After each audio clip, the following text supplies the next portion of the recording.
Please like and subscribe. Day 2 of Royal Ascot, handpicked winning selections and top bets. Race number 1, Queen Mary Stakes, Group 2, fillies. Over the past decade, being drawn in the middle to high positions has proven advantageous, with only one winner emerging from a single-digit draw. This gives the US challengers an advantageous position. While late foal Bunchen is highly respected and the second choice, Crimson Advocate displayed remarkable talent in her Gulfstream performance, making her a strong contender. Born to Rock and Beautiful Diamond have gained attention with their impressive debuts and should also be considered. If the horses drawn low can hold their own, Flora of Bermuda has the potential to outperform expectations. Carl Burke, a familiar face in Ascot's winners' enclosure, has a knack for purchasing exceptional horses. Beautiful Diamond was acquired for 360,000 guineas at the Breeze Up sales, and she proved her worth with a commanding victory in her debut at Nottingham. She sets a high standard after that remarkable win. My bet is on number 9 Crimson Advocate. To win and place. Race number 2, Kensington Palace Handicap. Now let's turn our attention to the Kensington Palace Handicap, a mile-long race. I have a hunch that this is a race where taking a chance might pay off, and the horse I'll be placing my bet on is Don't Tell Claire, trained by Danny and Claire Kubler and ridden by Jack Mitchell. This mare has shown promising form at Ascot and put up a respectable performance with a third-place finish on May 13th at this very track. While she might prefer some give in the ground, she has previously won on fast ground at this track. In 2022, she finished 8th in this event when carrying a higher handicap. Hazier and White Moonlight emerge as progressive contenders in this second running of the race. Personally, I favour the former due to a better draw and her strong performance at Curragh in her last outing. State Occasion is an outsider with potential, and Improvised has room for improvement in this extended 7F race. My bet is on number 13 Don't Tell Claire. To win and place. Race number 3, Duke of Cambridge Stakes. Moving on to the Group 2 Duke of Cambridge Stakes, contested over a mile. Prosperous Voyage did me a favour at Epsom, and I'll stick with her, ridden by Frankie Dettori and trained by Ralph Beckett. She has a Group 1 win under her belt from the past and finished second in the 1,000 guineas behind Cachet. When she brings her E-game, she surpasses her rivals. However, her inconsistency can be a concern. Prosperous Voyage, trained by Ralph Beckett, gets my vote among the closely matched contenders. She won a Group 1 race over a straight mile last summer and showcased her form with a strong finish at Epsom just 18 days ago. Jumberley, who finished as a runner-up in a Group 2 race at Curragh last month, presents a significant challenge, along with Random Harvest, who was second behind the selection in their previous encounter. Grand Dame, trained by the Gosdens, showed progress in her 6 races last season and could have more to offer. My bet is on number 7 Prosperous Voyage. To win and place.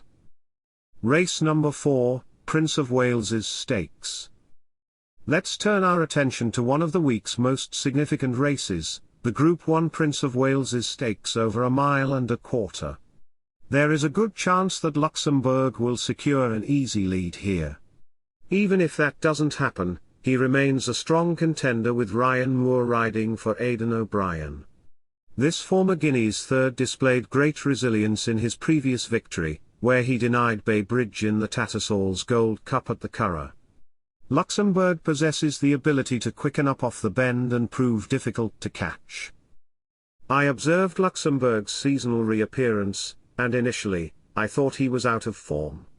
However, he made a stunning comeback, winning the Tattersall's Gold Cup at the Curragh last month. He displayed tremendous improvement, and with room to grow from that victory, he can triumph in the Prince of Wales's Stakes. My bet is on number 4 Luxembourg. To win and place. Race number 5, Royal Hunt Cup.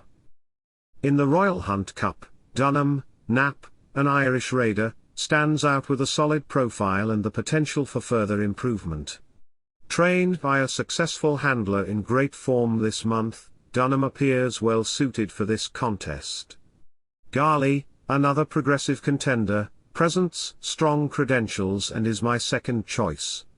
Blue for You showed promise in previous encounters and shares a piece of form with Garley. Parato is a strong contender, and Astro King is likely to deliver another commendable performance. Additionally, consider the unexposed Chasing Aphrodite and Reach for the Moon, making their handicap debut. In terms of the draw, recent years have seen winners emerge from various parts of the course, without a clear bias.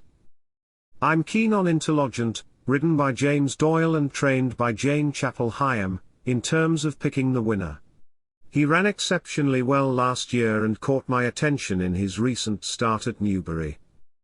My bet is on number 7 Intellogent. To win and place, race number 6, Queen's Vase.